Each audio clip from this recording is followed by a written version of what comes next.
وامرأتہ قائمۃ فضحکت، ادھر کہیں حضرت سارہ بھی پیچھے کہیں کھڑی ہوئی ہوں گی پردے کے پیچھے، وہ اس پر ہنس پڑی۔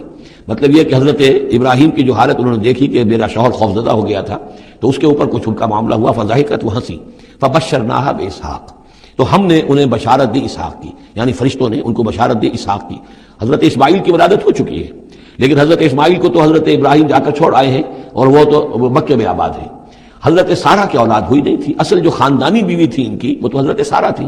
حضرت حاجرہ جو ہیں وہ تو بادشاہ مصر نے ان کی خدمت میں ان کو پیش کیا تھا، اسی لیے ان کو لونڈی بھی کہہ دیتے ہیں، یہ حالانکہ وہ شہزادی تھی، وہ بادشاہ کے شاہی خاندان کی خاتون تھی حاجرہ سلام علیہا، لیکن یہ کہ یہ یہودی کہتے ہیں کہ وہ تو لونڈی تھی، کنیز تھی۔ تو چونکہ اولاد نہیں ہوئی تھی حضرت سارہ کے ہاں، تو حضرت سارہ ہی نے کہہ کر پھر حضرت ابراہیم سے کہا تھا کہ آپ تعلق قائم کریں حاجرہ سے، شاید اللہ تعالیٰ آپ کو حاجرہ سے اولاد دے دے۔ لیکن جب وہ اولاد ہو گئی حضرت اسماعیل، تو پھر وہ جو عورت کی فطرت ہے اور مزاج ہے، تو ان کے لیے کھلنے لگی یہ بات کہ مجھے اللہ نے اولاد نہیں دی۔ اب ظاہر بات ہے کہ حضرت ابراہیم کی توجہ زیادہ ہو گئی ہوگی حضرت حاجرہ کی طرف، اپنے بیٹے کی طرف، تو پھر وہ ذریعہ بن گیا کہ انہوں نے کہا کہ انہیں چھوڑ کر آؤ، اور اللہ کے حکم سے حضرت ابراہیم نے حضرت حاجرہ کو اور حضرت اسماعیل کو وہاں بیت اللہ کے پاس، یا بیت اللہ جہاں بعد میں تعمیر ہونا تھا اس کی صرف بنیادیں اس وقت تھیں لیکن کوئی نشان اور نہیں تھا، وہاں چھوڑ دیا۔ اب یہاں جو ہے اولاد ہو رہی ہے، ان کی بشارت دی جا رہی ہے۔ تو حضرت اسحاق چھوٹے ہیں حضرت اسماعیل سے۔ فضحکت فبشرناہا باسحاق ومن وراء اسحاق یعقوب، اور یہ بھی کہا کہ پھر اسحاق کے بعد اسحاق کے ہاں ایک بیٹا ہوگا یعقوب، وہ بہت ہی ہمارے ہاں اس کا درجہ بہت بلند ہوگا، یعنی بیٹے کی بشارت پھر پوتے کی بشارت۔ قالت یا ویلتا آلد وانا عجوز وہذا بالی شیخا، انہوں نے کہا ہائے میری خرابی، کیا اب میں جنوں گی جبکہ میں ہو چکی ہوں نہایت بوڑھی، اور میرا یہ شیخ جو ہے، میرا یہ جو شوہر ہے یہ بھی شیخ ہے، یہ بھی ضعیف ہے، بوڑھا ہو چکا ہے۔ ان ھذا لشیء عجیب، یہ تو بڑی عجیب بات جو آپ بتا رہے ہیں، یہ خوشخبری مجھے دے رہے ہیں اس بڑھاپے کی عمر میں کہ میرے ہاں بیٹا ہوگا۔ قالوا اتعجبین من امر اللہ، ان فرشتوں نے کہا کہ کیا آپ تعجب کرتی ہیں اللہ کے معاملے میں؟ اللہ کا فیصلہ ہے، اللہ جیسے چاہے پیدا کرے، ہم اللہ کی طرف سے خوشخبری دے رہے ہیں، اپنی طرف سے نہیں دے رہے۔ رحمت اللہ وبرکاتہ علیکم اہل البیت، اے نبی کے گھر والوں تم پر اللہ کی رحمت ہو، اس کی برکتیں ہوں۔ اب یہاں اہل البیت کو سمجھ لیجئے کس کے لیے ہے؟ حضرت سارہ کے لیے ہے۔ اہل بیت رسول ازواج مطہرات ہیں، ان کی ایکسٹینشن ہے جو حضور نے کہا ہے اللہم ہؤلاء اہل بیتی، اے اللہ یہ بھی میرے اہل بیت ہیں۔ حضرت فاطمہ، حضرت علی، حضرت حسن، حضرت حسین، وہ بھی اہل بیت میں، یہ ایکسٹینشن ہے۔ اہل بیت اصلاً نبی کی بیوی، یہاں پر کس کے لیے آ رہا؟ حضرت سارہ کے لیے۔ گھر والے ہم کہتے بھی ہیں گھر والے کون ہوتے ہیں؟ گھر والے تو بیوی ہوتی ہے۔ قالوا اتعجبین من امر اللہ رحمت اللہ وبرکاتہ علیکم اہل البیت انہ حمید مجید، یقیناً اللہ حمید ہے اور مجید ہے، بہت بزرگ ہے، بڑائیوں والا ہے، اور اپنی ذات میں ستودہ صفات ہے۔ فلما ذهب عن ابراہیم الروع، جب ابراہیم کا خوف جاتا رہا، وجاءت البشریٰ، اور یہ بشارت پہنچ گئی، ان کے لیے خوشی کی بات تھی کہ اب سارہ کے ہاں بھی اللہ تعالیٰ بیٹا عطا کرے گا۔ یجادل اللہ فی قوم لوط، اب اس نے جھگڑنا شروع کر دیا ہم سے قوم لوط کے بارے میں۔ یہ مجادلہ جو ہے یہ تورات میں بڑی تفصیل سے آیا ہے کہ دیکھو تم جو جا رہے ہو، اگر اس شہر کے اندر، ان بستیوں کے اندر 50 آدمی بھی راست باز ہوں گے تو کیا کرو گے؟ کیا پھر بھی ہلاک کر دو گے؟ فرشتوں نے کہا نہیں، اگر 50 آدمی وہاں ہوئے، اگر راست باز ہوئے تو ہم ہلاک نہیں کریں گے۔ اچھا دیکھو، میری کوئی حیثیت نہیں ہے، میں بہت ناچیز ہوں، لیکن میں پھر جرأت کرتا ہوں، میں اللہ سے عرض کرتا ہوں کہ اچھا ہو سکتا ہے 40 ہوں وہاں پر، تو پھر اچھا 40 بھی ہوئے تو پھر ہم ان کو بھی پھر چھوڑ دیں گے، بستیوں کے اوپر عذاب نہیں آئے گا۔ ہوتے ہوتے 5 پہ آ گئے، جس پہ کہ آخر میں کہا گیا کہ اے ابراہیم چھوڑو اب اس بات کو، اب یہ تمہارے رب کا فیصلہ آ چکا۔ وہاں ایک بھی نہیں ہے، تم 5 کی بات کر رہے ہو۔ وہاں تو سوائے حضرت لوط علیہ السلام کے خود اور ان کی 2 بیٹیوں کے اور کوئی بھی نہیں تھا کہ جو ان شہروں میں سے بچا ہو۔ تو یجادلنا فی قوم لوط، اب وہ قوم لوط کے بارے میں ہم سے جھگڑنے لگے، یعنی چونکہ وہ حلیم الطبع تھے، طبیعت میں نرمی تھی، وہی جو حضور کی طبیعت میں بھی تھی، حضرت ابوبکر کی طبیعت میں بھی تھی، اس وجہ سے انہوں نے کہا کہ عذاب سے بچنے کی کوئی شکل ہو سکے۔ ان ابراہیم لحلیم اواہ منیب، 3 الفاظ جمع کر دیے گئے۔ یقیناً ابراہیم بہت ہی حلیم بھی تھا، بہت ہی نرم دل تھا، اور بہت ہی اللہ کی جناب میں رجوع کرنے والا تھا۔ یا ابراہیم عارض عن ھذا، تو اب کہا گیا ان سے کہ ابراہیم اب چھوڑیے، اب اس بات سے آپ ذرا قطع تعلق کیجئے۔ انہ قد جاء امر ربک، یہ تو اب آپ کے رب کا فیصلہ آ چکا ہے۔ وَإِنَّهُمْ آتِيهِمْ عَذَابٌ غَيْرُ مَرْدُودٌ، اب ان پر وہ عذاب آ کر ہی رہے گا جسے لوٹایا نہیں جا سکے گا۔ وَلَمَّا جَاءَتْ رُسُلُنَا لُوطًا سِيءَ بِهِمْ وَضَاقَ بِهِمْ ذَرْعًا، تو جب آئے ہمارے یہ فرشتادے بھیجے ہوئے، ہمارے یہ پیغامبر، یہ فرشتے لوط کے پاس، سیء بہم، کہ وہاں پر یہ بھیجے گئے تھے بہت خوبصورت لڑکوں کی شکل میں، اور ان کے ہاں جو تھا معاملہ آپ کو معلوم ہے کہ جو عبرت پرستی ان کے ہاں تھی اور جو سوڈمی تھی، تو یہ لڑکے خوبصورت آ گئے تو اس قوم کے لیے، تو ان کے لیے جشن ہو گیا کہ ہمارے لیے شکار آ گئے ہیں بہت اچھے، لوط کے ہاں بڑے عمدہ شکار پہنچے ہیں، لہذا وہ سب غول کے غول اب آ رہے ہیں، حضرت لوط علیہ السلام کے گھر پر چڑھائی کر رہے ہیں۔ تو جب ہمارے یہ فرشتادہ، ہمارے یہ جو نوجوان لڑکوں کی شکل میں جن کو بھیجا گیا تھا فرشتوں کو، جب پہنچے حضرت لوط کے پاس سیئ بہم، وہ ان کو دیکھ کر بہت غمگین ہوا کہ یہ بڑا میرے لیے وضاق بہم ذرعن، ان کا دل بڑا تنگ ہوا، وقال ھذا یوم عصیب، اور انہوں نے کہا یہ تو میرے لیے بڑا سختی کا دن آ گیا ہے، میرے پاس اتنی طاقت نہیں ہے کہ میں ان بدبختوں کا مقابلہ کر سکوں، اپنے مہمانوں کو ان کی دستبرد سے میں بچا سکوں۔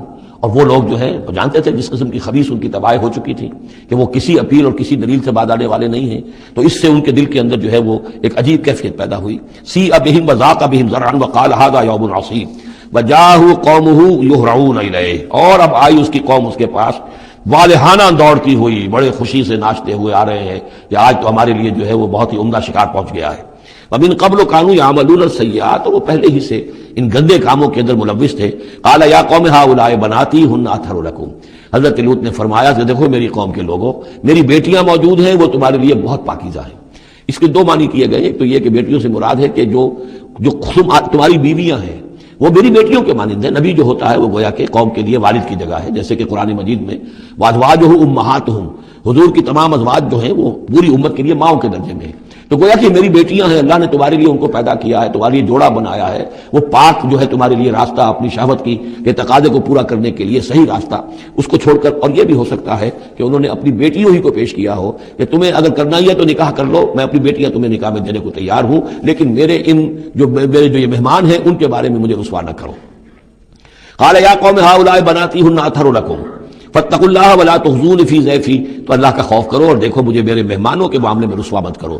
الیس منکم رجل رشید، کیا تم میں کوئی ایک آدمی بھی شریف اور کوئی ایک آدمی بھی نیک چلن نہیں رہا؟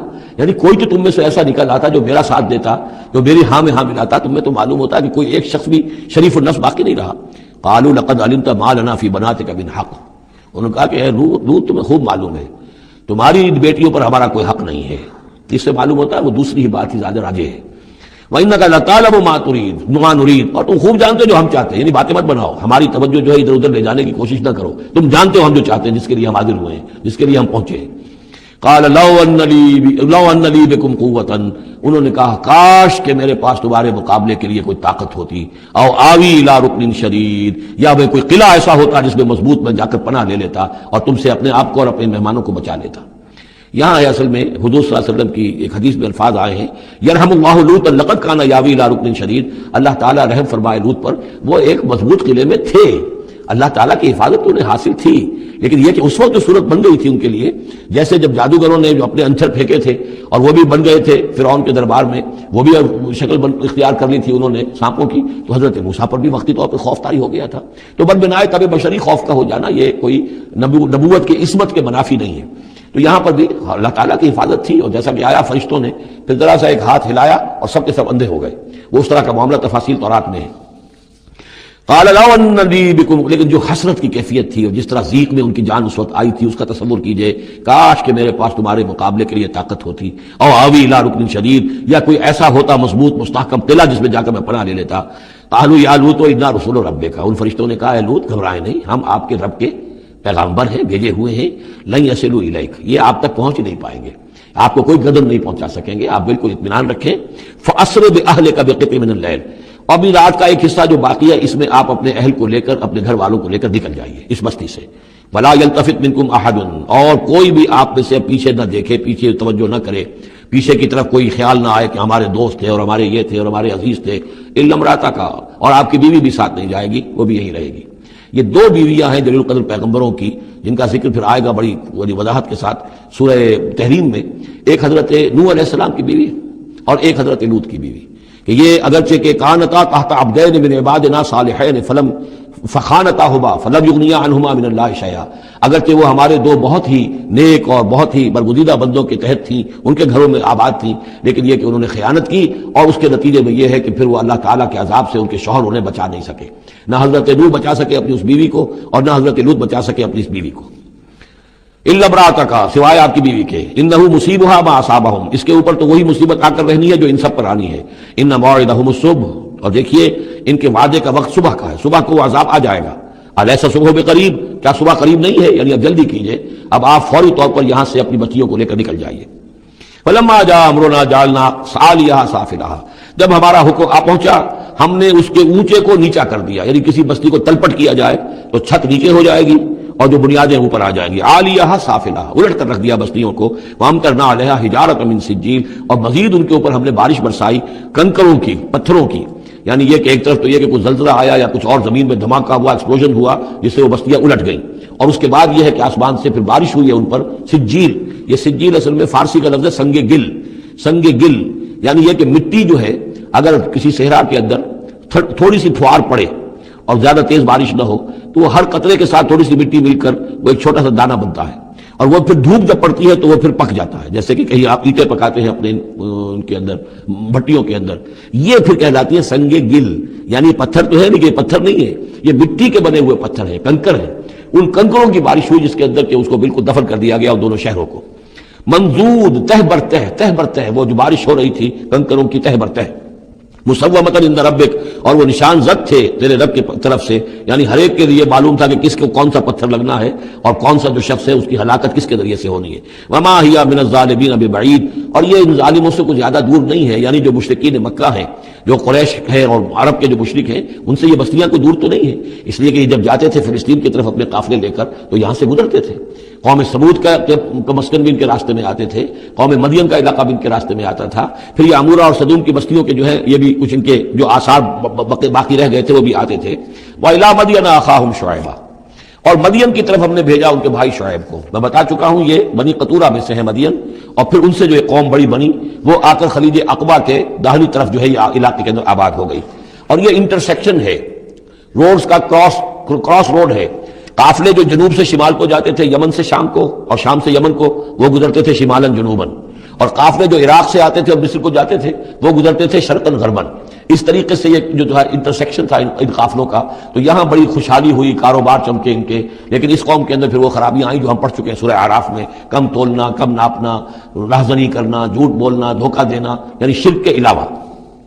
وَإِلَىٰ مَدْيَنَ أَخَاهُمْ شُعَيْبًا، اور مدین کی طرف ہم نے بھیجا ان کے بھائی شعیب کو.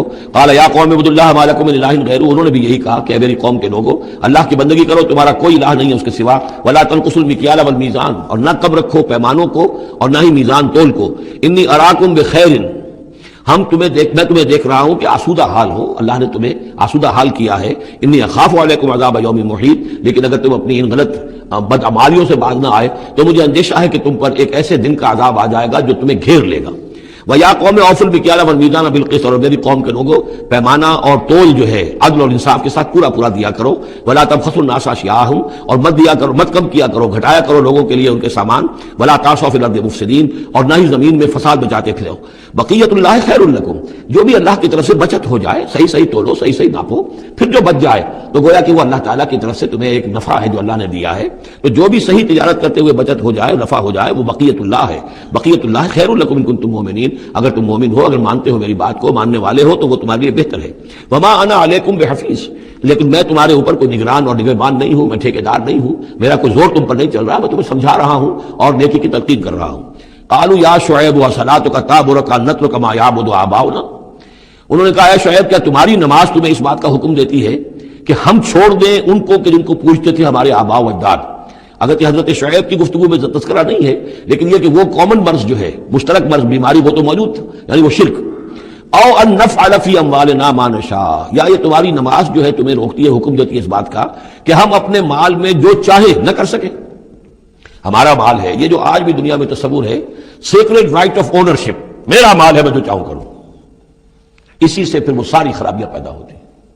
مال آپ کا ہے، اللہ کی امانت ہے، آپ کے پاس ہے، مالک اللہ ہے، لیکن اس میں اللہ کے حکم کے مطابق تصرف کرنا ہے. یہاں کوئی سیکریڈ رائٹ آف اونرشپ نہیں ہے. یو آر ٹرسٹیز، یہ امانت چند روزہ نزد ماست، در حقیقت مالک ہر شے خداست. یہ تو چند دن کی ایک امانت ہے تمہارے پاس جو ہے، ورنہ حقیقت میں تو مالک حقیقی ہر شے کا اللہ ہے. تو جب انسان مالک اپنے آپ کو سمجھتا ہے فی اموالنا، تو پھر ما نشاء، جو ہم چاہیں گے کریں گے. اور نفعل فی اموالنا ما نشاء، تو تم ہمیں روکنا چاہتے ہو اس چیز سے. تمہاری نماز اور دینداری جو ہے اس نے تمہیں یہی سکھایا ہے کہ ایک تو ہمارے معبودوں سے ہمیں برگشتہ کرو، اور دوسرے یہ کہ ہمیں یہ کہو، یہ کرو، یہ نہ کرو. ہمارے مال ہیں، ہم جیسے چاہیں گے اس کے اندر معاملہ کریں گے. انک لانت الحلیم الرشید، ہاں ایک ہی تم ہی تو رہ گئے ہو کہ جو بہت نیک ہو، باوقار ہو، باقی تم ہم پر تنقیدیں کر رہے ہو، ہمیں کہہ رہے ہو کہ ہم غلط کام کر رہے ہیں. قال یا قوم ارأیتم ان کنت علی بینۃ من ربی، انہوں نے وہی بات فرمائی میری قوم کے لوگوں سوچو اگر میں پہلے سے بھی اپنے رب کی طرف سے بینہ پر تھا، میری فطرت صحیح تھی، میرا کردار صحیح تھا، میں تمہارے ہاں ایک نیک انسان کی حیثیت سے معروف تھا، جیسے حضور الصادق الامین کی حیثیت سے متعارف تھے، ورزقنی منہ رزقا حسنا، اور اللہ تعالیٰ نے اور اپنے پاس سے مجھے اچھا رزق دیا ہے، وحی آئی ہے، نبوت مجھے مل گئی ہے، وما اريد ان اخالفکم الی ما انہاکم عنہ، اور میں یہ ہرگز نہیں چاہتا کہ جس چیز سے تمہیں میں روک رہا ہوں تمہیں اس سے روک کر میں خود وہی کام کرنے لگوں، ان اريد الا الاصلاح، میں نہیں چاہتا سوائے اصلاح کے، مستطاعت جتنا بھی میرے امکان میں ہو، وما توفیقی الا باللہ، اور میری توفیق تو ہے تو اللہ ہی کی طرف سے ہے، جو بھی میرے اندر ہمت ہے، جو بھی استقامت ہے اور جو بھی مجھ سے کام بن رہا ہے وہ اللہ کی طرف سے ہے، علیہ توکل، تو میں نے اسی پر توکل کیا ہے، وإلیہ انیب، اور اسی کی طرف میرا رجوع کرنا ہے۔ وَيَا قَوْمِ لَا يَجْرِمَنَّكُمْ شِقَاقِي أَن يُصِيبَكُم مِّثْلُ مَا أَصَابَ قَوْمَ نُوحٍ أَوْ قَوْمَ هُودٍ أَوْ قَوْمَ صَالِحٍ وَمَا قَوْمُ لُوطٍ مِّنكُم بِبَعِيدٍ صدق اللہ العظیم۔ رب اشرح لي صدري ويسر لي أمري واحلل عقدة من لساني يفقهوا قولي۔ اللهم ربنا ألهمنا رشدنا وأعذنا من شرور أنفسنا، اللهم أرنا الحق حقا وارزقنا اتباعه وأرنا الباطل باطلا وارزقنا اجتنابه، اللهم ربنا آنس وحشتنا في قبورنا وارحمنا بالقرآن العظيم، اللهم اجعله لنا إماما ونورا وهدى ورحمة، اللهم ذكرنا منه ما نسينا وعلمنا منه ما جهلنا وارزقنا تلاوته آناء الليل وآناء النهار واجعله لنا حجة يا رب العالمين آمين۔ رمضان مبارک کا پہلا عشرہ مکمل ہو جانا آپ سب حضرات کو مبارک ہو۔ آج کی شب سے دوسرا عشرہ شروع ہو رہا ہے۔ پہلے عشرے کو حضور نے عشرہ رحمت قرار دیا ہے اور یہ عشرہ مغفرت ہے۔ سورہ ہود کے 8ویں رکوع میں جو مضمون چل رہا تھا، حضرت شعیب علیہ السلام اور ان کی قوم کے مابین جو رد و قدح کی تفصیل بیان ہو رہی تھی، اس میں ایک اہم نقطہ آیا ہے، وَيَا قَوْمِ لَا يَجْرِمَنَّكُمْ شِقَاقِي، اور دیکھو اے میری قوم کے لوگوں، تمہیں میری دشمنی، میرا ذاتی بغض اس بات پر آمادہ نہ کر دے کہ تمہارا وہ انجام ہو جائے ان یصیبکم مثل ما اصاب قوم نوح، کہ تم پر بھی وہی عذاب آئے اللہ کا جیسا کہ آیا تھا قوم نوح پر، او قوم ہود، او قوم ہود، یا جو آیا تھا قوم ہود پر، او قوم صالح، یا جو آیا تھا قوم صالح پر، لوط منکم ببعید، اور قوم لوط تو تم سے زیادہ دور بھی نہیں۔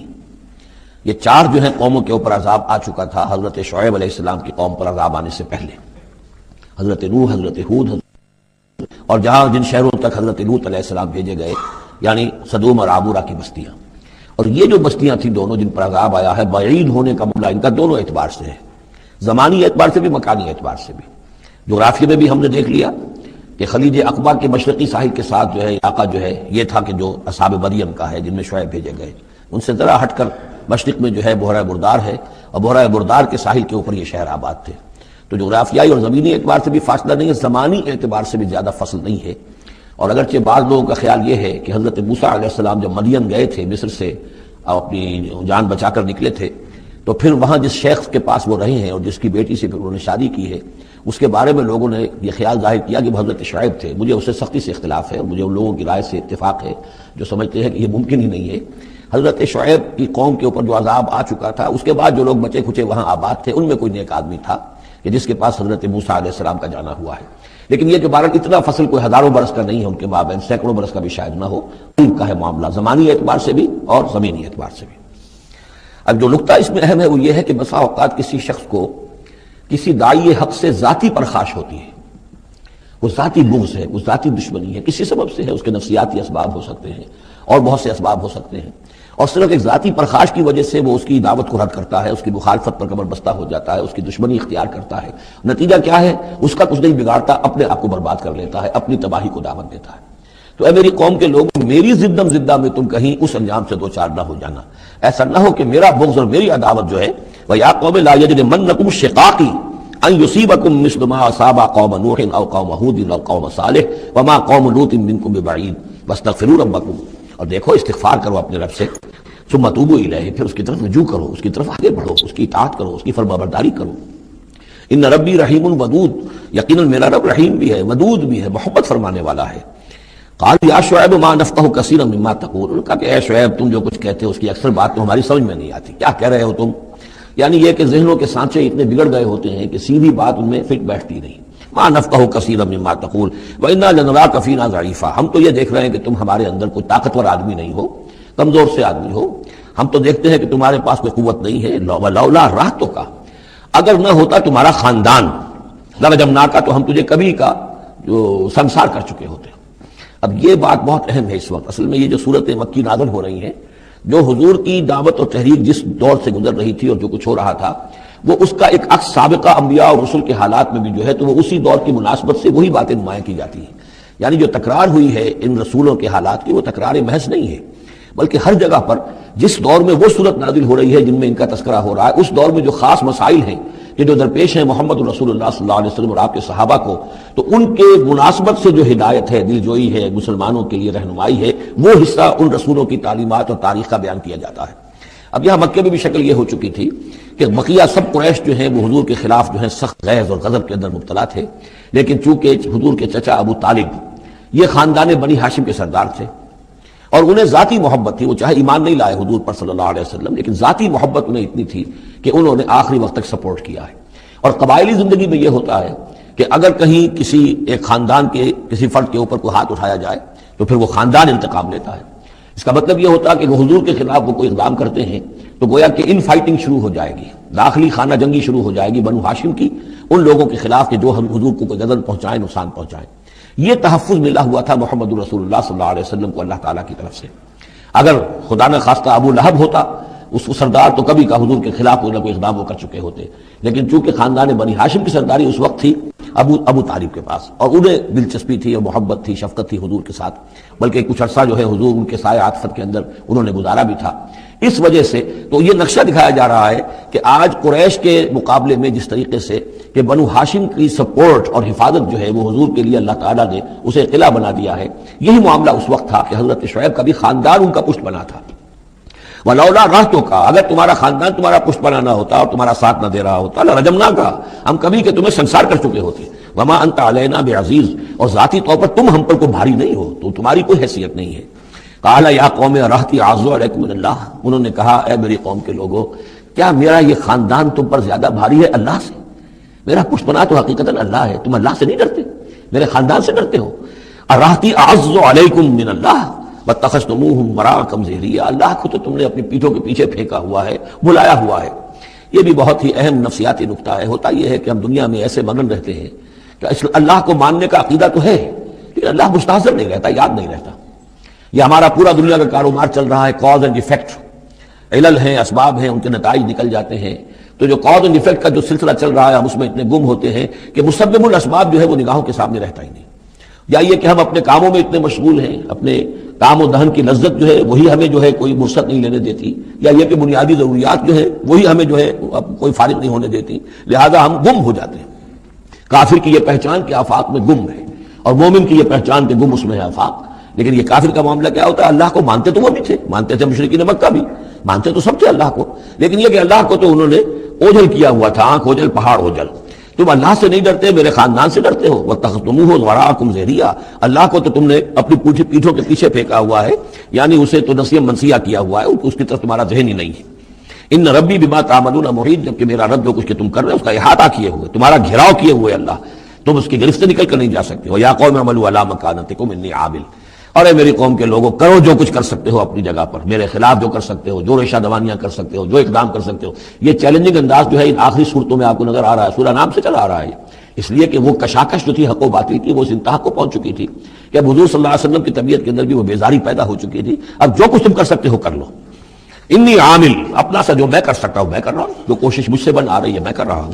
سوف تعلمون، ان قریب تم جان لو گے، من یاتی ہے عذاب یخزیہ ہے، کون ہے وہ جس پر وہ عذاب آئے گا جو اسے رسوا کر دے گا، ومن ہوا کاذب، اور کون ہے وہ جو جھوٹا ہے، میں جھوٹا ہوں یا تم جھوٹے ہو۔ وارتقبوا انی معکم رقیب، تاکتے رہو، انتظار کرو، میں بھی تمہارے ساتھ اب تاک رہا ہوں، منتظر ہوں۔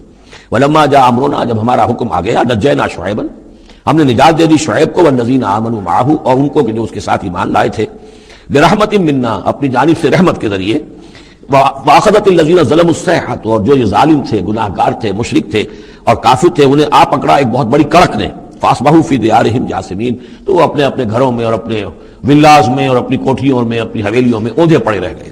کأن لم یغنوا فیہا، ایسے ہو گئے جیسے وہ کہیں آباد تھے ہی نہیں۔ الا بعدا لمدین، آگاہ ہو جاؤ، پھٹکار ہے مدین پر، کما بعدت سمود، جیسے کہ سمود پر پھٹکار ہوئی۔ وَلَقَدْ أَرْسَلْنَا مُوسَىٰ بِآيَاتِنَا، میں نے عرض کیا تھا کہ اس سورہ مبارکہ میں حضرت موسیٰ کا بس ذکر آئے گا تھوڑا سا جو آ رہا ہے اب، ورنہ یہ 6 رکوع ختم ہوئے انبیاء و رسل کے، ان میں سے 2 رکوع جو تھے وہ حضرت نوح علیہ السلام کے حالات پر مشتمل تھے، اور باقی سب کے لیے ایک ایک رکوع آیا ہے۔ وَلَقَدْ أَرْسَلْنَا مُوسَىٰ بِآيَاتِنَا وَسُلْطَانٍ مُّبِينٍ إِلَىٰ فِرْعَوْنَ وَمَلَئِهِ، اور ہم نے بھیجا موسیٰ کو اپنی آیات کے ساتھ اور واضح سند دے کر فرعون اور اس کے سرداروں کے پاس، فَاتَّبَعُوا أَمْرَ فِرْعَوْنَ، لیکن ان بدبختوں نے فرعون ہی کی پیروی کی، اسی کے حکم کو مانا، اسی کی بات پر چلے۔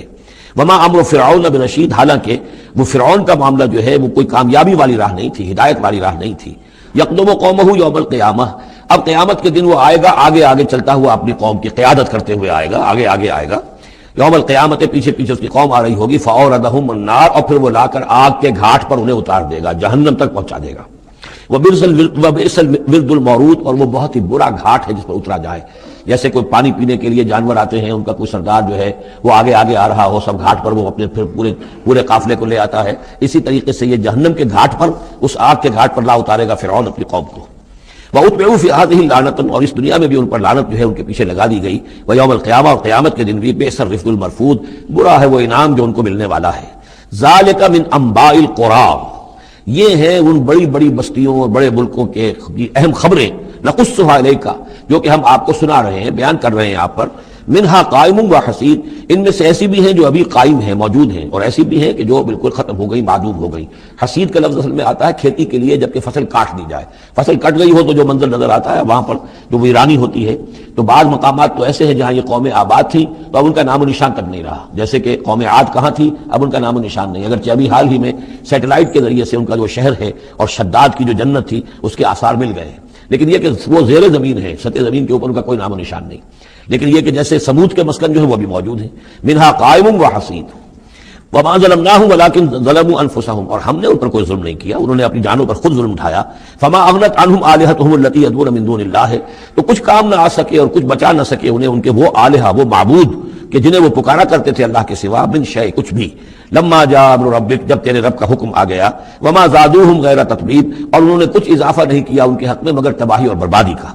وَكَذَلِكَ أَخْذُ رَبِّكَ إِذَا أَخَذَ الْقُرَىٰ، اور ایسے ہی ہوتی ہے پکڑ آپ کے رب کی اے نبی جب وہ پکڑتا ہے بستیوں کو، وَهِيَ ظَالِمَةٌ، جبکہ وہ ظالم ہوتی ہیں، گناہ گار ہوتی ہیں، ان میں گناہ کا اور معصیت کا عام چلن ہو جاتا ہے۔ إِنَّ أَخْذَهُ أَلِيمٌ شَدِيدٌ، یقیناً اس کی پکڑ جو ہے وہ بڑی دردناک بھی ہے، بڑی سخت ہے، جیسے کہ آخری پارے میں إِنَّ بَطْشَ رَبِّكَ لَشَدِيدٌ إِنَّ فِي ذَلِكَ لَآيَةً لِمَنْ خَافَ عَذَابَ الْآخِرَةِ، یقیناً اس میں نشانی ہے ان کے لیے کہ جو آخرت کے عذاب سے ڈرتے ہوں۔ ذَلِكَ يَوْمٌ مَجْمُوعٌ لَهُ النَّاسُ، وہ دن ہے کہ جس کے لیے لوگوں کو لامحالہ جمع کیا جائے گا۔ وَذَلِكَ يَوْمٌ مَشْهُودٌ، اور وہ دن ہے پیشی کا، سب کو پیش ہونا ہے۔ وَمَا نُؤَخِّرُهُ إِلَىٰ أَجَلٍ مَّعْدُودٍ، اور ہم اسے ایک وقت معین تک کے لیے مؤخر کیے ہوئے ہیں، ایک وقت معین ہے اس کا، معدود ہے، گنتی کی گئی ہے اس کی، یہ نہیں ہے کہ کبھی نہیں آئے گا، آئے گا وہ دن۔ یوم یاتی، جس دن جب کہ وہ دن آ جائے گا، لا تکلم نفس الا باذنہ، کوئی ذی نفس زبان نہیں کھول سکے گا مگر اللہ کے اذن سے۔ فمنہم شقی و سعید، تو انسانوں میں سے شقی بھی ہوں گے، بدبخت بھی ہوں گے، سعید بھی ہوں گے، نیک بخت ہوں گے۔ فاما الذین شقوا، تو وہ لوگ کہ جو بدبخت ہیں، ففی النار لہم فیہا زفیر و شہیق، وہ آگ میں ہوں گے جس میں ان کو وہاں چیخنا چلانا ہے، دھارنا ہے اپنے درد سے، کرب سے۔ خالدین فیہا، اس میں وہ ہمیشہ ہمیشہ رہیں گے، ما دامت السماوات والارض، جب تک کہ رہے آسمان اور زمین، الا ما شاء ربک، سوائے اس کے کہ جو چاہے تیرا رب۔ یہ ذرا مشکلات القرآن میں سے یہ مقام ہے، یہ واحد مقام ہے کہ جہاں خالدین فیہا ابدا یا خالدین فیہا، اس میں کچھ استثناءات بھی آئی ہیں کہ کب تک یہ رہے گا، جہنم کب تک رہے گی، ما دامت السماوات والارض، جب تک آسمان اور زمین رہیں۔ اب اس سے مراد ابدیت بھی ہو سکتی ہے، اور اس میں کوئی اشارہ بھی ہو سکتا ہے کہ شاید کبھی کوئی وقت آئے کہ یہ جو آسمان اور زمین کی ایک تخلیق اللہ نے کی ہے، یہ خاص اس کا نظام ہے، ایک وقت میں آ کر یہ نظام بدل جائے، پھر کوئی اور آسمان کوئی اور زمین تخلیق فرمائے۔ بہرحال اس وقت تک جب تک کہ یہ آسمان اور زمین باقی رہیں گے تو یہ جو جہنمی لوگ جو ہیں وہ جہنم میں رہیں گے۔ اس میں بھی ایک استثناء، الا ما شاء ربک، اللہ کا اختیار ہے، اگر کسی کو چاہے اس میں سے نکالنا تو اس کا اختیار مطلق ہے۔ جیسا کہ ہم نے عرض کیا کہ کئی دفعہ عرض کیا ہے کہ جیسے اہل سنت کے نزدیک اللہ تعالیٰ کے بارے میں ہم یہ نہیں کہہ سکتے کہ وہ اس پر عدل کرنا واجب ہے، لیکن یہ کہ وہ عدل کرے گا۔ اسی طریقے سے یہ بات کہ اللہ تعالیٰ کا اختیار مطلق ہے، وہ کسی کو چاہے تو نکال لے، لیکن ہم یہ جانتے ہیں کہ کفار کے لیے یہ جہنم جو ہے وہ ابدی ہے، اللہ نکالے گا نہیں، واللہ عالم۔ ان ربک فعال لما یرید، یقیناً آپ کا رب جو ہے جو ارادہ کر لے اس کو کر گزرنے والا ہے۔ وَأَمَّا الَّذِينَ سُعِدُوا اور جو لوگ نیک بخت ثابت ہوں گے فَفِي الْجَنَّةِ خَالِدِينَ فِيهَا اور وہ جنت میں رہیں گے ہمیشہ ہمیش مَا دَامَتِ السَّمَاوَاتُ وَالْأَرْضُ جب تک رہے آسمان اور زمین إِلَّا مَا شَاءَ رَبُّكَ سوائے اس کے کہ جو آپ کا رب چاہے عطاءً غیر مجزوز اور یہ جو بخشش ہے یہ بے انتہا ہوگی اس کا خاتمہ کبھی نہیں ہوگا. یہ اضافی لفظ جنت کے لیے آ رہا ہے یہ جو دوزخ کے لیے نہیں آیا. یہ جو ذرا سا باریک فرق ہوتا ہے پھر اس سے بڑے فلسفیانہ نکتے نکلتے ہیں. اس سے پھر محققین نے علماء نے جو ہیں پھر بہت سے دلائل استدلال کیے ہیں. چنانچہ حافظ ابن تیمیہ رحمہ اللہ اور شیخ ابن عربی دونوں کی ایک رائے ہے جو اہل سنت کا جو عام اجماعی عقیدہ ہے اس سے مختلف ہے. اہل سنت کا اجماعی عقیدہ یہ ہے کہ جنت اور دوزخ دونوں ابدی ہیں ہمیشہ کوئی اختتام نہیں ہے نہ جنت کا نہ دوزخ کا. لیکن امام ابن تیمیہ رحمہ اللہ اور شیخ اکبر جو صوفیاء کے ہیں شیخ ابن عربی اگرچہ ان دونوں میں بڑی بود ہے بہت سی چیزوں کے اندر اور امام ابن تیمیہ جو ہے وہ بہت ہی سخت تنقید کرتے ہیں اور سخت الفاظ استعمال کرتے ہیں شیخ ابن عربی کے لیے محی الدین ابن عربی. لیکن یہ کہ اس معاملے میں ان دونوں کی رائے ایک ہے اور وہ یہ ہے کہ جنت تو ابدی ہے دوزخ ابدی نہیں ہے. ایک وقت آئے گا چاہے وہ ارب سال کے بعد آئے وہ ابد ہمارے اعتبار سے ابدی ہو ہمارے اعتبار سے انفائنائٹی ہوگا لیکن یہ کہ ایک وقت آئے گا کہ جہنم ختم ہو جائے گی. یہ ان کی رائے ہے واللہ اعلم. فلا تک فی مریۃ مما یعبد ہؤلاء تو تمہیں کوئی شک نہ رہے ان چیزوں کے بارے میں جن کو یہ لوگ پوج رہے ہیں. ما یعبدون الا کما یعبد آباؤہم نہیں پوج رہے یہ مگر ایسے ہی جیسے کہ ان کے آباء و اجداد پوجتے رہے من قبل اس سے پہلے. وَإِنَّا لَمُوَفُّوهُمْ نَصِيبَهُمْ غَيْرَ مَنْقُوصٍ اور ہم انہیں ان کا جو اجر اور ثواب اور ان کا بدلہ ہے حق ہے پورا دے دیں گے بغیر کسی کمی کے. وَلَقَدْ آتَيْنَا مُوسَى الْكِتَابَ فَاخْتُلِفَ فِيهِ اور موسیٰ کو ہم نے کتاب دی تھی پھر اس میں اختلافات پیدا کر دیے گئے.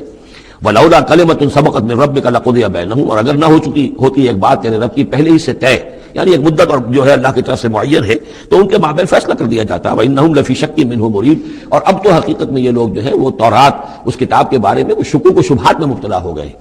یہ بات جو ہے سورہ شورى میں کھل کر آئے گی کہ رسولوں کو جو کتابیں دی جاتی ہیں ان کے وارث بنتی ہے پھر ان کی امت اور جب یہ اس امت کے اندر جب زوال آتا ہے اضمحلال آتا ہے بے عملی آتی ہے تو اس بے عملی کے نتیجے میں پھر ایک نتیجہ یہ نکلتا ہے کہ پھر کتاب کے بارے میں بھی یقین پورا ان کے اندر نہیں رہتا کہ یہ واقعتاً اللہ کی کتاب ہے بلکہ اس کے بارے میں بھی ان کے اندر شکوک و شبہات پیدا ہو جاتے ہیں. وَإِنَّ كُلًّا لَمَّا لَيُوَفِّيَنَّهُمْ رَبُّكَ أَعْمَالَهُمْ اور لازمان یہ جتنے بھی لوگ ہیں ان سب کو اے نبی آپ کا پروردگار ان کے اعمال کا پورا اجر دے گا بدلہ دے گا. انہ بما یعملون خبیر جو کچھ یہ کر رہے ہیں وہ اس سے باخبر ہے. فاستقم کما امرت ومن تاب معک تو اے نبی آپ ڈٹے رہیے جیسا کہ آپ کو حکم ہوا ہے اور جو لوگ بھی جنہوں نے توبہ کی ہے آپ کے ساتھ یعنی توبہ کی ہے وہ شرک سے باز آئے ہیں کفر کو چھوڑا ہے ایمان لائے ہیں پلٹ آئے ہیں آپ کے ساتھ ولا تطغوا اور اب آگے نہ بڑھیے حد سے تجاوز نہ کیجیے. یہ تجاوز یہ بھی ہو سکتا ہے کہ عذاب کی جلدی کریں کہ جلدی اب اللہ تعالیٰ فیصلہ چکا دیں. تجاوز یہ بھی ہو سکتا ہے کہ کہیں غصے میں آ جائیں اور لوگوں کی مخالفت کے اوپر جو ہے وہ اپنا جو حلم جو ہے اس کا دامن ہاتھ سے چھوڑ بیٹھے. یہ مختلف چیزیں ہو سکتی ہیں. انہ بما تعملون بصیر جو کچھ تم کر رہے ہیں اسے بھی اللہ دیکھ رہا ہے جو کچھ وہ کر رہے ہیں اسے بھی دیکھ رہا ہے. اس کو ان کی سزا دے گا تمہیں تمہارا اجر و ثواب دے گا. ولا ترکنوا الی الذین ظلموا اور دیکھو ان ظالموں کی طرف کوئی جھکاؤ پیدا نہ ہو جائے تمہارے اندر رشتہ داری کی وجہ سے دوستی کی وجہ سے تمہاری ان کے ساتھ جو پرانے مراسم چلے آ رہے ہیں اگر کہیں اس کی وجہ سے تم ان کی طرف جھک جاؤ گے فتمسکم النار تو تمہیں بھی آگ پکڑ لے گی. وما لکم من دون اللہ من اولیاء اور پھر تمہیں اللہ سے بچانے والے کوئی حمایتی نہیں ہوں گے. ثم لا تنصرون پھر تمہاری مدد نہیں کی جائے گی. واقم الصلاۃ طرفی النہار وزلفا من اللیل اور اے نبی نماز کو قائم رکھیے. اب یہ سارے خطابات آپ دیکھ رہے ہیں کہ بظاہر واحد کے صیغے میں حضور سے ہو رہے ہیں لیکن یہاں پر خطاب امت سے مسلمانوں سے ہے. حضور کی وساطت سے اہل ایمان جو ہے وہ مخاطب ہے. نماز قائم رکھو دن کے دونوں طرف فجر ہے ادھر مغرب ہے یا عصر ہے یہ نہار کا دو طرف جو ہے وہ تو فجر اور عصر شمار ہوں گے. وزلفا من اللیل اور کچھ ٹکڑے رات کے. اب مغرب عشاء کو بھی ہم شمار کر سکتے ہیں رات میں. تو اس طریقے سے یہ مختلف شروع میں جیسے اوقات آئے ہیں تو ان میں ابھی پوری طریقے سے 5 نمازوں کا نظام نہیں تھا. وہ تو سن 11 نبوی میں جبکہ یہ معراج ہوئی ہے اس وقت پھر 5 نمازوں کا نظام آیا ہے. ورنہ پورے مکی دور کے 10 برس بلکہ 10.5 برس تک وہ نمازوں کا نظام ایسا ہی تھا کہ ابھی صبح شام کی بات کہہ دی ہے صبح شام کرو اور یا یہ کہ سورہ بنی اسرائیل میں بھی ایک بات آ جائے گی وہ وہاں پڑھیں گے. واقم الصلاۃ طرفی النہار وزلفا من اللیل ان الحسنات یذهبن السیئات یقیناً نیکیاں بدیوں کو دور کر دیتی ہیں. ذالک ذکری للذاکرین اور یہ یاد دہانی ہے یاد رکھنے والوں کے لیے. واصبر فإن اللہ لا یضیع اجر المحسنین اور صبر کیجئے اور اللہ تعالیٰ محسنین کا نیکی کرنے والوں کے صبر کو ضائع نہیں کرتا. فلولا کان من القرون من قبلکم اولو بقیۃ، تو کیوں نہ ایسا ہوا کہ ہوتے ان قوموں میں جو تم سے پہلے تھی ایسے اولو بقیہ ہوتے، ایسے حق کے علمبردار ہوتے، ینہون عن الفساد فی الارض، کہ جو لوگوں کو اپنی اپنی قوموں کو روکتے رہتے زمین میں فساد مچانے سے، الا قلیلا ممن انجینا منہم، سوائے اس کے کہ کچھ کم ہوئے، بہت تھوڑے لوگ ہوئے جن میں سے کہ ہم نے بچا لیا۔ یعنی جو لوگ بھی نہیں منکر کرتے رہے، روکتے رہے، بدی سے روکتے رہے، کفر سے روکتے رہے، شرک سے روکتے رہے، ان کے بارے میں بار بار یہ بات آ رہی ہے کہ اللہ تعالیٰ ان کو بچا لیتا ہے۔ وَاتَّبَعَ الَّذِينَ ظَلَمُوا مَا أُتْرِفُوا فِيهِ، اور وہ لوگ کہ جنہوں نے گناہ کی روش اختیار کی، وہ تو انہوں نے پیروی کی اپنی اسی چیزوں کی جس میں کہ ان کو ساز و سامان دیا گیا تھا، عیش جو ان کو دے دیا گیا تھا، کانوا مجرمین وکانوا مجرمین، اور یقیناً وہ مجرم تھے۔ وَمَا كَانَ رَبُّكَ لِيُهْلِكَ الْقُرَىٰ بِظُلْمٍ، اور آپ کا رب بستیوں کو ظلم کے ساتھ ہلاک کرنے والا نہیں ہے کہ بغیر ان کی یعنی خرابی کے اعمال کے، بغیر ان کے جرائم کے ان کو ایسے ہی ہلاک کر دیتا۔ وما كان ربك ليهلك القرى بظلم واهلها مصلحون، جبکہ اس میں بسنے والے لوگ جو ہیں وہ مصلح ہوں، اچھے کردار کے لوگ ہوں، اصلاح کرنے والے ہوں، صالح ہوں۔ ولو شاء ربك لجعل الناس امة واحدة، اور اگر اللہ چاہتا، آپ کا رب چاہتا تو تمام نوع انسانی کو ایک ہی امت بنا دیتا۔ ولا يزالون مختلفين، لیکن نہیں، یہ اختلاف کرتے ہی رہیں گے، انسانوں میں اختلاف ہمیشہ باقی رہے گا، صرف فرق یہ ہے کہ اختلاف کو ایک حد تک رکھا جائے، تفرقہ نہ ہو جائے۔ اختلاف ہے، ایک رائے میری، ایک رائے آپ کی ہے، ٹھیک ہے، آپ کی رائے، آپ کے پاس یہ دلائل ہے، آپ کا دل اس پر ٹھک گیا ہے، آپ اس پر عمل کیجئے۔ میرے پاس یہ دلیل ہے، میرا دل اس پر ٹھکتا ہے، میں اس حدیث کو زیادہ قوی سمجھتا ہوں، آپ نے اس کو زیادہ جو ہے مضبوط سمجھا ہے، کوئی حرج نہیں۔ میں بھی قرآن و سنت سے استدلال کر رہا ہوں، آپ بھی قرآن و سنت سے استدلال کر رہے ہیں، امام ابو حنیفہ نے بھی کیا ہے تو وہیں سے استدلال کیا ہے، امام شافعی نے بھی کیا، تو اختلاف ہے، تفرقہ نہ ہو کہ تم اور من دیگرم تو دیگری، میں اور ہوں تم اور ہو، یہ تفرقہ جو ہے وہ کفر ہے۔ لیکن اختلاف لا یزالون مختلفین، وہ تو یہ ہے کہ گلہائے رنگا رنگ سے ہے رونق چمن، اے ذوق جہاں کو ہے زیب اختلاف سے۔ اختلاف تو ہے، منوٹنی اگر دنیا میں ہو تو طبیعت انسان کے محتاج ہے، یہاں تو یہ کہ رنگا رنگی ہو، تنوع ہو، تو اس سے ہی انسان جو یہاں کی جو زیبائش ہے اور رونقیں ہیں۔ ولا یزالون مختلفین الا من رحم ربک، سوائے اس کے کہ جس پر تیرا رب رحم فرما دے۔ ولذالک خلقہم، اللہ نے بنایا ہی اسی حساب سے ہے ان کو۔ دو افراد کے مزاج ایک نہیں ہے، دو افراد کے انگوٹھوں کی وہ یہ نشان ایک نہیں، لکیریں ایک جیسی نہیں ہے، دو انسانوں کی شکلیں ایک جیسی نہیں ہے، یہ تو اللہ تعالیٰ نے بنایا ہے تخلیق کے اندر۔ اب جینز کسی کے کچھ ہیں، کسی کے کچھ ہیں، کسی میں کچھ جو ہے اور اثرات آ رہے ہیں، کسی میں کسی اور طرح کے اثرات آ رہے ہیں۔ الناس کالمعادن، اور یہ تمام انسان بھی معدنیات کی طرح ہیں، تو اس طرح ہی اللہ تعالیٰ نے جو پیدا کیا ہے وہ ایک جیسی شے تو نہیں پیدا کی۔ وتمت کلمۃ ربک لأملأن جہنم من الجنۃ والناس اجمعین، اور تیرے رب کی یہ بات پوری ہو کر رہے گی کہ میں پر کر کے رہوں گا جہنم کو جنوں سے اور انسانوں سے، سب سے۔ یعنی اس نے جنت بنائی ہے، اس کو بھی اس نے آباد کرنا ہے اہل حق کے ذریعے سے، جہنم بھی تو بنا رکھی ہے، اس کا ایندھن بھی اسے درکار ہے۔ تو اس دنیا کے اندر جو کفار ہیں، مشرکین ہیں، گناہ گار ہیں، جو عیاشیاں کر رہے ہیں، بدماش ہیں اور جو ظالم ہیں، یہ ظاہر بات ہے کہ جہنم کے لیے ایندھن ہے جو اللہ نے فراہم کیا ہے۔ وَكُلًّا نَقُصُّ عَلَيْكَ مِنْ أَنبَاءِ الرُّسُلِ، اب یہ وہ اصطلاح آ گئی جس کا میں بار بار ذکر کر رہا تھا، انباء الرسل، اور یہ سب چیزیں جو ہم بیان کر رہے ہیں محمد آپ پر، یہ رسولوں کی بڑی اہم خبروں میں سے ہیں۔ حضرت نوح، حضرت ہود، حضرت صالح، حضرت لوط، حضرت شعیب، حضرت موسیٰ، یہ حالات جو بیان کر رہے ہیں من انباء الرسل ما نثبت به فؤادک، اور یہ اس لیے تاکہ اس کے ذریعے سے آپ کے دل کو جما دیں، مضبوطی دیں۔ یعنی جو کچھ آپ پر اور آپ کے ساتھی اہل ایمان پر آج بیت رہی ہے کوئی نئی بات نہیں ہے، ہمیشہ یہی ہوا ہے۔ ہمارے رسول جب بھی آئے ایسی مخالفت ہوئی ہے، اسی طرح کی انہوں نے مشقتیں جھیلی ہیں۔ حضرت شعیب کو بھی یہی کہا گیا کہ اگر تمہارا خاندان نہ ہوتا تو ہم کبھی کہ تمہیں جو ہلاک کر چکے ہوتے، تو اگر اسی صورت سے آ جائے محمد صلی اللہ علیہ وسلم آپ دو چار ہیں تو یہ کوئی نئی بات نہیں ہے، یہ تو گویا کہ اس راستے کے یہ تو لازمی جو ہے اس کے حالات ہیں۔ تو اس سے یہ کہ دل کو تثبیت ہوتی ہے کہ بالآخر کامیاب کون ہوا، آیا حضرت شعیب کی قوم کامیاب ہوئی یا حضرت شعیب کامیاب ہوئے؟ تو بالآخر کامیابی اے نبی آپ کی اور آپ کے ساتھیوں کی ہے۔ وَجَاءَكَ فِي هَذِهِ الْحَقُّ، اور اس قرآن میں یا اس سورہ مبارکہ میں آپ کے پاس حق آ گیا ہے، وَمَوْعِظَةٌ، اور نصیحت آ گئی ہے، وَذِكْرَىٰ، اور یاد دہانی آ گئی ہے، لِلْمُؤْمِنِينَ، اہل ایمان کے لیے۔ وَقُلْ لِلَّذِينَ لَا يُؤْمِنُونَ، اور کہہ دیجئے ان لوگوں سے جو ایمان نہیں رکھتے، اعْمَلُوا عَلَىٰ مَكَانَتِكُمْ، کر لو اپنے مقام پر جو کچھ کر سکتے ہو، کوئی اختلاف، کوئی بھی اپنا دقیقہ فروگزاشت نہ رکھو، میری مخالفت میں، میری جو بھی تم دشمنی میں کر سکتے ہو کر گزرو، اِنَّا عَامِلُونَ، ہم بھی اب کر رہے ہیں جو کچھ ہم کر سکتے ہیں، وَانتَظِرُوا إِنَّا مُنتَظِرُونَ، تم بھی انتظار کرو کہ اللہ تعالیٰ کیا فیصلہ سناتا ہے اور آخری بات کیا آتی ہے، اور ہم بھی منتظر ہیں۔ وَلِلَّهِ غَيْبُ السَّمَاوَاتِ وَالْأَرْضِ، اور اللہ ہی کے لیے ہے آسمانوں اور زمین کا تمام چھپی باتیں اور تمام چھپے خزانے۔ وَإِلَيْهِ يُرْجَعُ الْأَمْرُ كُلُّهُ، اور کل کا کل معاملہ بالآخر اسی کی جانب لوٹا دیا جائے گا۔ فَاعْبُدْهُ، بس اسی کی بندگی اور پرستش کیجئے، وَتَوَكَّلْ عَلَيْهِ، اور اسی پر توکل کیجئے، آپ کا اعتماد اور بھروسہ اسی کی ذات پر ہو۔ وَمَا رَبُّكَ بِغَافِلٍ عَمَّا تَعْمَلُونَ، اور یقیناً آپ کا رب غافل نہیں ہے اس سے کہ جو آپ کر رہے ہیں۔ یہاں اللہ کے فضل و کرم سے سورہ ہود مکمل ہوئی۔